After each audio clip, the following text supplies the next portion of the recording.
संघर्षों के साए में इतिहास हमारा पलता है, जिस ओर जवानी चलती है उस ओर ज़माना चलता है। नमस्कार मित्रों, स्वागत है आप सभी का BHU पाठशाला के यूट्यूब चैनल में। मैं हूं आदित्य सिंह। आज हम BHU एंट्रेंस एग्ज़ाम 2020 के previous year questions based practice set series के 6th वीडियो में 30 इंपॉर्टेंट क्वेश्चन को डिस्कस करेंगे। देखिए, आप सभी को मैं बता दूं कि ये वीडियो सीरीज़ बाइलिंगुअल है। और देखिए, मैंने पिछली वीडियो में आपसे 3 प्रश्न पूछे थे, यानी सेट 5 में मैंने आपसे 3 प्रश्न पूछे थे। उसका जवाब मैं पहले दूंगा, उसके बाद मैं आज की वीडियो की शुरुआत करूंगा। देखिए, मैंने आपसे पहला प्रश्न पूछा था, मनसबदारी व्यवस्था की शुरुआत किसने की थी। ठीक है, हु स्टार्टेड द मनसबदारी सिस्टम। तो इसका करेक्ट आंसर क्या हो जाएगा, अकबर। ठीक है, किसने शुरुआत की थी, अकबर ने। फिर मेरा सेकेंड क्वेश्चन था कि which is the universal receptor blood group, यानी कि जो यूनिवर्सल रिसेप्टर ब्लड ग्रुप है वो कौन सा है। तो वो कौन सा है, AB। जो AB ब्लड ग्रुप है वो है यूनिवर्सल रिसेप्टर होता है। ठीक है, अब देखिए, मेरा तीसरा प्रश्न था, wild life institute of India कहाँ सिचुएटेड है। ठीक है, यानी कि भारत का वन्यजीव संस्थान जो है वह कहाँ पर स्थित है। तो वह कहाँ पर स्थित है, देहरादून में स्थित है। ठीक है, देहरादून कहाँ पड़ता है, उत्तराखंड में। अब देखिए, आज की वीडियो की शुरुआत करने से पहले मैं आपसे 3 क्वेश्चन पूछूंगा। मेरा पहला प्रश्न है, important port of Indus valley civilisation, यानी कि सिंधु सभ्यता का सबसे महत्वपूर्ण बंदरगाह कौन सा था। ठीक है, उसको आप मुझे कमेंट बॉक्स में बताएंगे। उसके बाद मेरा सेकंड क्वेश्चन है, पंचशील समझौता कब हुआ था। ठीक है, पंचशील एग्रीमेंट यानी कि कब हुआ था। और देखिए, मेरा तीसरा क्वेश्चन है, पंचायती राज व्यवस्था की शुरुआत भारत में किस राज्य से हुई। ठीक है, मेरा थर्ड क्वेश्चन क्या है, Panchayati Raj system was initiated in India from which state. ठीक है, अब देखिए, तो हम अब चलते हैं आज के पहले क्वेश्चन की ओर, और इन क्वेश्चंस का जवाब आप मुझे कमेंट बॉक्स में बताएंगे। चलिए आज के पहले क्वेश्चंस की ओर चलते हैं। आज का हमारा पहला क्वेश्चन है, who among the following Indians attended the parliament on world religion in Chicago in 1893। वो हमसे क्वेश्चन यह कह रहा है कि निम्नलिखित में से किस भारतीय ने शिकागो में 1893 में भाग लिया। ठीक है, यानी कि 1893 में जो विश्व धर्म सम्मेलन था उसमें किसने इसमें हिस्सा लिया था। तो इसका करेक्ट आंसर क्या हो जाएगा, स्वामी विवेकानंद जी। ठीक है, करेक्ट आंसर क्या हो जाएगा, स्वामी विवेकानंद जी ने इसमें हिस्सा लिया था। ठीक है, और देखिए, स्वामी विवेकानंद जी ने 1897 में 1 मई 1897 में रामकृष्ण मिशन की स्थापना की थी। आप इसको बिल्कुल ध्यानपूर्वक याद रखेंगे। ठीक है, और बाकी लोगों के बारे में तथ्य बता दूं, गोपाल कृष्ण गोखले जो है वो सर्वेंट ऑफ इंडिया सोसाइटी के संस्थापक थे और महात्मा गांधी जी के गुरु भी थे। रविन्द्रनाथ टैगोर के बारे में आप जानते हैं कि वो गीतांजलि के लिए उनको नोबेल प्राइज़ मिला था 1913 में। महात्मा गांधी जी के बारे में आप बहुत कुछ जानते हैं, बताने की बहुत ज़रूरत नहीं है। देखिए, हमारा सेकेंड क्वेश्चन है, who among the following was proponent of the total revolution. निम्नलिखित में से कौन समग्र क्रांति के प्रणेता रहते। ठीक है, तो इसके प्रणेता कौन थे, जयप्रकाश नारायण जी। कौन थे, जयप्रकाश नारायण जी। ठीक है, और देखिए, यह कब हुआ था, संपूर्ण क्रांति या समग्र क्रांति कब हुई थी, तो 1974-75 में। ठीक है, इन 1974 टू 1975 उसी के आसपास के समय का ये घटना है। ठीक है, हम चलते हैं आगे। देखिए, अब हमारा इंपॉर्टेंट क्वेश्चन आता है, in which year the Hindu marriage act was passed. हमसे क्वेश्चन यह कह रहा है कि किस वर्ष हिंदू विवाह अधिनियम पारित हुआ था। ठीक है, तो इस प्रश्न को मैं बताया भी हूँ आपसे, आपको कई बार, एक बार और रिपीट कर देता हूँ। उसका करेक्ट आंसर क्या हो जाएगा, 1955, 1955 में। देखिए, 1955 का जो समय काल है वो बहुत ही इंपॉर्टेंट है। देखिए, उसमें क्या था, वो इम्पॉर्टेंट इसलिए है कि उसमें स्टेट रीऑर्गेनाइजेशंस जो कमीशन था उसने अपनी रिपोर्ट सबमिट की थी। ठीक है, फिर हमारा जो बैकवर्ड क्लासेस का एक कमेटी थी। ठीक है, प्रथम पिछड़ा आयोग जो था वो अभी अपना रिपोर्ट जो है 1955 में ही सौंपा था। ठीक है, तो उसके अध्यक्ष कौन थे, काका कालेलकर जी। तो इसलिए 1955 बहुत इंपॉर्टेंट हुआ था। ठीक है, उनसे इससे संबंधित मैंने आपको 3 फैक्ट आपको बता दिए, आप इसको बिल्कुल नोट डाउन करेंगे।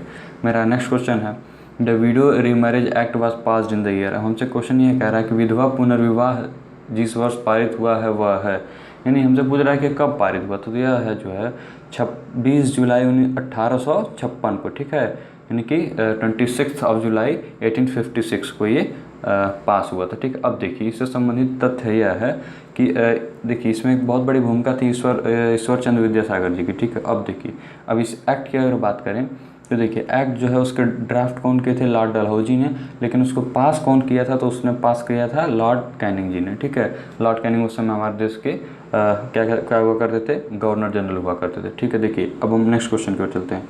The states reorganisation act 1956 divided the entire country into. ठीक है, हमसे क्वेश्चन यह कह रहा है कि स्टेट रीऑर्गेनाइजेशन एक्ट 1956 ने संपूर्ण देश को विभाजित किया था, यानी संपूर्ण राज्य को विभाजित किया था।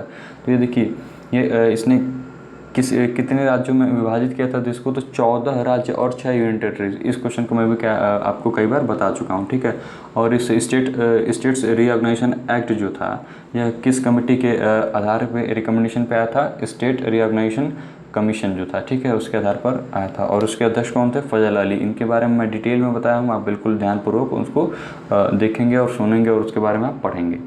चलिए हम अगले क्वेश्चन पर चलते हैं।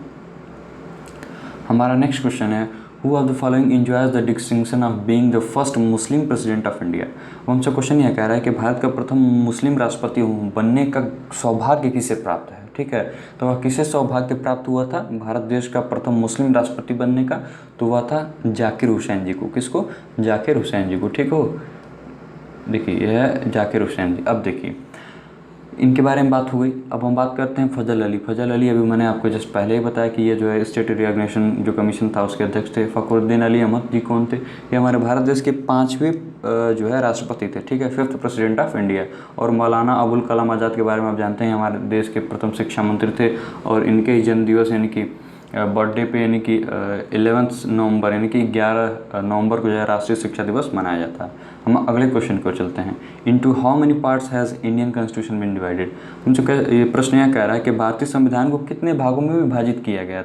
ठीक है, तो यह कितने भाग हैं, 22 भाग हैं। कितने भाग हैं, 22 भाग हैं। ठीक है, अब देखिए आप अनुसूचियों को देखेंगे, भारत में कितने भारतीय संविधान में कितनी अनुसूचियाँ हैं, कितने अनुच्छेद हैं, इन सब को आप बिल्कुल ध्यानपूर्वक देखेंगे। मैं बताऊंगा नहीं आपको यहाँ पे, आप बिल्कुल ध्यानपूर्वक खुद से देखेंगे। What is the process of sterilising milk curd. देखिए निर्जमीकरण, ठीक है, दुग्ध की प्रक्रिया का है। देखिए आप ऐसे समझिए कि जो ये प्रक्रिया इसको कहते क्या है। ठीक है, तो इसको कहते हैं पाश्चराइजेशन।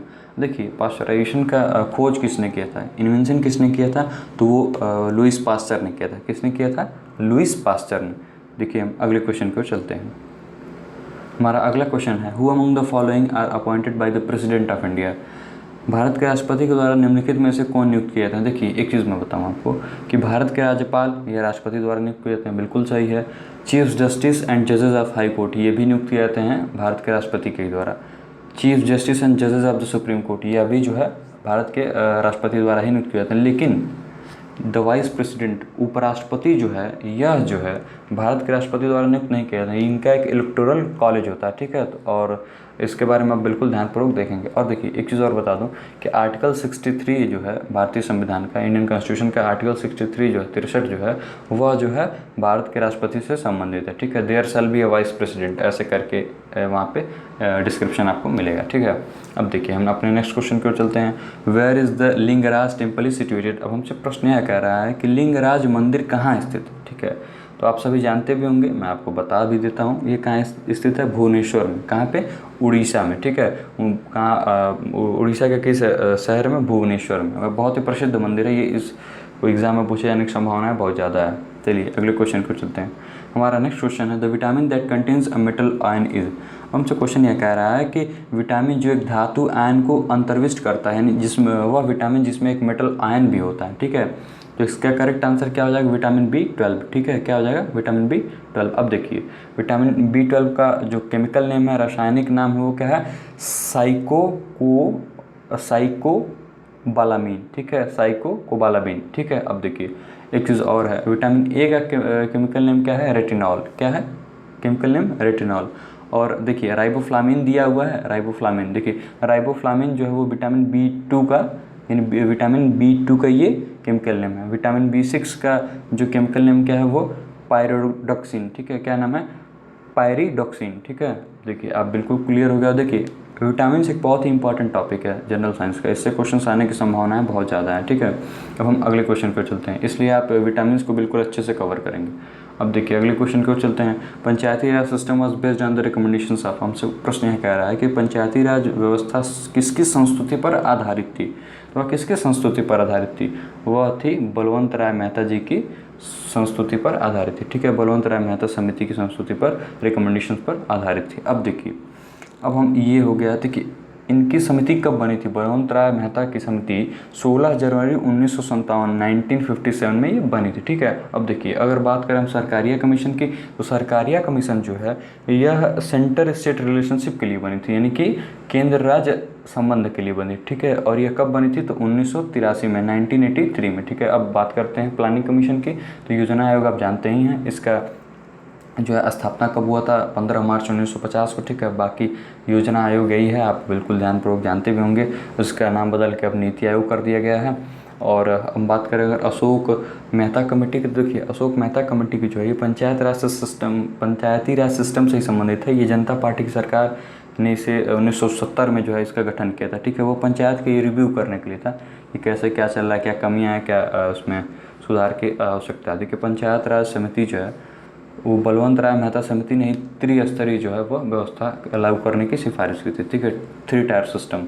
ठीक है, तो आप बिल्कुल इसे ध्यानपूर्वक देखेंगे। हमारा नेक्स्ट क्वेश्चन है, इन parliamentary government the executive responsible for its function and policies towards. अब हमसे क्वेश्चन ये कह रहा है कि संसदीय सरकार में कार्यपालिका अपने कार्य तथा नीतियों के लिए उत्तरदायी है। किसके प्रति उत्तरदायी? ठीक है, तो वह किसके प्रति उत्तरदायी होती है? लेजिस्लेचर। किसके प्रति? लेजिस्लेचर, विधायिका के प्रति उत्तरदायी होती है। ठीक है, अब बिल्कुल क्लियर हो गया होगा। ये सब डेमोक्रेसी के बिल्कुल बेसिक से क्वेश्चन है। अब हम आगे चलते हैं। हमारा अगला क्वेश्चन है, Sharda act is related with. ठीक है, हमसे क्वेश्चन यह कह रहा है कि शारदा अधिनियम किससे संबंधित है। तो शारदा अधिनियम जो है वह किससे संबंधित है? चाइल्ड मैरिज से। ठीक है, किससे संबंधित है? चाइल्ड मैरिज से, बाल विवाह। ठीक है, अब यह कब आया था? 1929 में। और इससे संबंधित तथ्य यह है कि शारदा एक्ट जो आया था उसको हरविलास शारदा ने यह एक्ट दिया था, वो एक जज थे। इसी का एक्ट को क्या कहते हैं हम? शारदा एक्ट कहते हैं। ठीक है, और देखिए एक चीज़ देखिए, आप इसको ध्यानपूर्वक याद रखेंगे, आपको कंफ्यूज नहीं होना। ठीक है, इन सब तथ्यों में आप फैक्ट्स को बिल्कुल ध्यानपूर्वक याद रखेंगे। हम अपने नेक्स्ट क्वेश्चन की ओर चलते हैं। ठीक है, देखिए हमारा नेक्स्ट क्वेश्चन कहता है कि Narasimhan committee was appointed on. ठीक है, अब हमसे प्रश्न है पूछ रहा है कि नरसिम्हन समिति किस चीज़ के लिए बनी थी या किस मामले के लिए बनी थी। तो वह किस मामले के लिए बनी थी? Banking reforms. ठीक है, किसके? बैंकिंग सुधार में, बैंकिंग के क्षेत्र में सुधार के लिए कमेटी हमारी नरसिम्हन कमेटी बनी थी। ठीक है, बिल्कुल आगे अब चलते हैं। हमारा नेक्स्ट क्वेश्चन है, doctor Medha Patkar is deeply associated with. Doctor Medha Patkar जो है वह किससे संबंधित हैं? ठीक है, तो आप सभी जानते हैं, बहुत ही चर्चित हस्ती हैं यह जो है नर्मदा बचाओ आंदोलन से संबंधित हैं। किससे संबंधित है? नर्मदा बचाओ आंदोलन से। ठीक है, देखिए नर्मदा नदी जो है, नर्मदा नदी पर सरदार सरोवर डैम बन रहा था, उसी के लिए लोग विरोध कर रहे थे वो। ठीक है, और सरदार सरोवर डैम कहाँ पर है? गुजरात में है। नर्मदा नदी अमरकंटक हिल से मध्य प्रदेश से निकलती है, गुजरात होते हुए जाके अरब सागर में मिल जाती है। ठीक है, तो आप ये सब तथ्य बिल्कुल याद रखेंगे। और नर्मदा नदी से एक संबंधित तथ्य यह है कि यह जो एक प्रमुख नदी है जो भारत में पश्चिम की ओर बहती है। ठीक है, वेस्टर्न फ्लोइंग रिवर है। ठीक है, ये अरब सागर में आकर गिरती है। अब हम अगले क्वेश्चन को चलेंगे। Which one of the following pair is incorrect. आप ध्यान से देखेंगे, इनकरेक्ट कह रहा है। ठीक है, निम्नलिखित में से कौन सा एक युग्म सही नहीं है? ठीक है, तो अब देखिए हमारा यहाँ पे करेक्ट आंसर क्या हो जाएगा? देखिए रेस्ट्रिक्शन ऑन सती, राजा राम मोहन राय जो है सती निषेध की बात करते थे, बिल्कुल सही है। भूदान महात्मा गांधी, ये बिल्कुल गलत है। Restriction on child marriage Harbilas Sharda, जिनके बारे में अभी जस्ट पहले मैंने आपको बताया था, ये जज हुआ करते थे जिन्होंने ये क्या कहते हैं बाल विवाह निषेध इस पर कानून दिया था, शारदा एक्ट। आर्य समाज दयानंद सरस्वती जी ने स्थापना की थी 1875 में बॉम्बे में। ठीक है, तो अब यहाँ पे हमारा रॉन्ग क्या है, यानी इनकरेक्ट क्या है हमारा? ये करेक्ट हो जाएगा। इसका करेक्ट आंसर क्या होगा? भूदान। ठीक है, भूदान आंदोलन जो है उसकी शुरुआत किसने की थी? विनोबा भावे ने। मैंने आपको इसके बारे में बताया भी। ठीक है, तो आपको बिल्कुल क्लियर हो गया होगा। अगले क्वेश्चन को चलते हैं।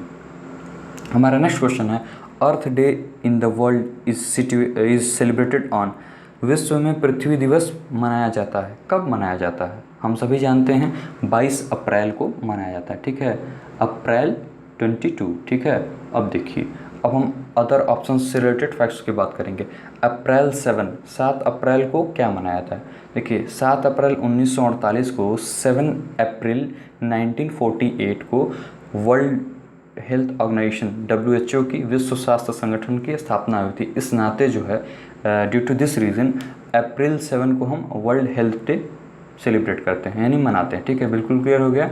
नेक्स्ट ऑप्शन की बात करते हैं। ये हमारा है जून 5 के दिन। देखिए जो 5 जून है उस दिन क्या हम मनाते हैं, वर्ल्ड इन्वायरमेंट डे। ठीक है, क्या मनाते हैं, विश्व पर्यावरण दिवस। हमारा नेक्स्ट क्वेश्चन है, ऑप्शन है हमारा मार्च 22। देखिए 22 मार्च को हम क्या मनाते हैं, तो विश्व जल दिवस। ठीक है, वर्ल्ड वाटर डे हम कब सेलिब्रेट करते हैं, तो ये मार्च 22 को। ठीक, बिल्कुल क्लियर हो गया। अगले क्वेश्चन को चलते हैं। Indian institute of forest management is located at. अब हमसे प्रश्न यह कह रहा है कि भारतीय वन प्रबंधन संस्थान, ठीक है, स्थित है, कहाँ पर स्थित है, तो यह है भोपाल में स्थित है। ठीक है, भोपाल कहाँ पड़ता है, मध्य प्रदेश में। ठीक है, अब देखिए इसकी स्थापना कब हुई थी, तो ये हुई थी 1982 में। कब हुई थी, 1982 में। ठीक है, 1982 में। और एक चीज़ देखिए, मैं आपको पिछली वीडियोज़ में मैंने बताया है वाइल्ड लाइफ जो इंस्टीट्यूट ऑफ इंडिया हुआ कहाँ पर है, देहरादून में है। आप उसमें wildlife institute of India Dehradun और Indian institute of forest management, इसमें कभी कंफ्यूज नहीं होंगे। ठीक है, अब देखिए एक चीज़ और, उसकी भी स्थापना wild life institute of India जो देहरादून में है उसकी भी स्थापना 1982 में ही हुई थी। ठीक है, 1982 में ही हुई थी। अब हम चलिए अगले क्वेश्चन की ओर चलते हैं। हमारा नेक्स्ट क्वेश्चन कह रहा है कि the outer most layer of the atmosphere is. और हमसे प्रश्न यह कह रहा है कि वायुमंडल की सबसे ऊपरी परत है, तो वह कौन सी परत है, सबसे ऊपरी परत। देखिए हम बात करते हैं, शुरू से बात करते हैं। ट्रोपोस्फेयर सबसे है नीचे है, उससे ऊपर क्या है स्ट्रेटोस्फेयर, उससे ऊपर क्या है मेसोस्फेयर, उससे ऊपर क्या है हमारा थर्मोस्फेयर, उसके बाद सबसे ऊपर क्या है एक्सोस्फेयर। ठीक है, तो इसमें आउटर मोस्ट की बात हो रही है ना, सबसे ऊपरी परत, तो कौन सा हो जाएगा एक्सोस्फेयर। कौन सा हो जाएगा हमारा करेक्ट आंसर, एक्सोस्फेयर। ठीक है, ओके हम देख लेते हैं इसको। हाँ, क्या हो जाएगा एक्सोस्फेयर। ठीक है, आयतन मंडल। ठीक है, आप बिल्कुल ध्यानपूर्वक इसको याद रखेंगे। TSMTE, troposphere, stratosphere, mesosphere, thermosphere, exosphere, ये इसका एक ट्रिक है। TSMTE, ये इसका ट्रिक है, आप इसको बिल्कुल ध्यानपूर्वक याद रख लेंगे। हम नेक्स्ट क्वेश्चन को चलते हैं। Which department was under Mir Atish in the Mughal administration. हमसे यह कह रहा है कि मुगल प्रशासन में जो कौन सा विभाग था वह जो है मीर आतिश के अंतर्गत था। ठीक है, तो इसका करेक्ट आंसर क्या हो जाएगा, कैनन। जो आर्टिलरी थी वह जो है मीर आतिश के अंतर्गत आती थी। ठीक है, जो तोपखाना था वह जो है मीर आतिश के अंतर्गत आता था। आप इसे बिल्कुल ध्यानपूर्वक याद रखेंगे।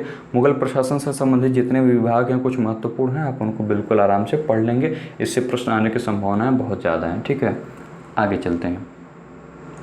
देखिए हमारा नेक्स्ट क्वेश्चन कहता है कि Bailadila is famous for mining of. Bailadila प्रसिद्ध है, तो हम सब जानते हैं यह किस लिए प्रसिद्ध है, आयरन ओर के लिए। किसके लिए, लौह अयस्क खनन हेतु। ठीक है, अब देखिए यहाँ पर जो है हेमेटाइट जो है बहुत ही भारी मात्रा में पाया जाता है। ठीक है, कौन सा हेमेटाइट, आयरन ओर। देखिए आयरन ओर दो होते हैं प्रमुख रूप से, मैंने आपको बताया था हेमेटाइट और मैग्नेटाइट। तो यहाँ पर बैलाडिला रेंज में कौन से पाए जाते हैं, हेमेटाइट्स। और देखिए बैलाडिला कहाँ पड़ता है, छत्तीसगढ़ में। एक हिल रेंज है, ठीक है, एक पहाड़ी, ठीक है, पहाड़ी का एक श्रेणी है, रेंज है, आप इसको बिल्कुल ध्यानपूर्वक याद रखेंगे।